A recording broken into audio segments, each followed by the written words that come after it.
Football is back on in Mexico, and as we go into the second match day of the Clausura tournament, let's talk about the reigning champions, Pachuca. They defeated Toluca pretty handily, 8-2 on aggregate across two legs of La Gran Final. That earns them another star on their badge. This kid is from a little further back than current, pretty sure 2009-2010, but if you're a fan of Los Tuzos, which means the Gophers, please let me know because I'm trying to sort out when this is from. That nickname, Los Tuzos, the Gophers, comes from the fact that in 1901, they were started by Cornish miners from England who had come to the region and started a football team. That league title throws another star above their badge for a total of 7, and below keeps the 5 stars across the bottom for 5 Champions League titles.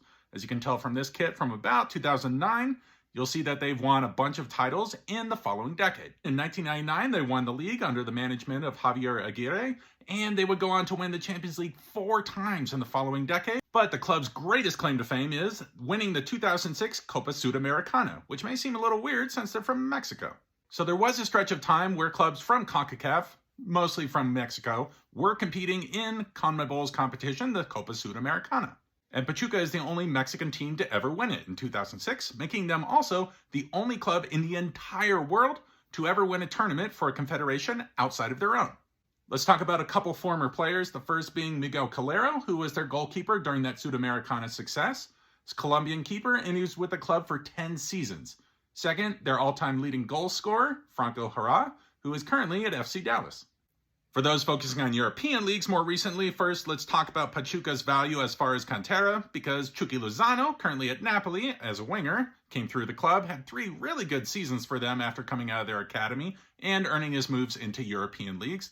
And second, from the World Cup, if you're focusing early on Ecuador, know that Enner Valencia played for the club for 1 season and scored 18 goals across the 2 tournaments. And the current squad is pretty offensively minded, as you can probably tell by scoring 8 goals in La Gran Final last season. Let's focus on a couple players, the first being Luis Chavez, who is pretty much the only bright spot for the Mexican national team with an incredible free kick in their final match at the World Cup.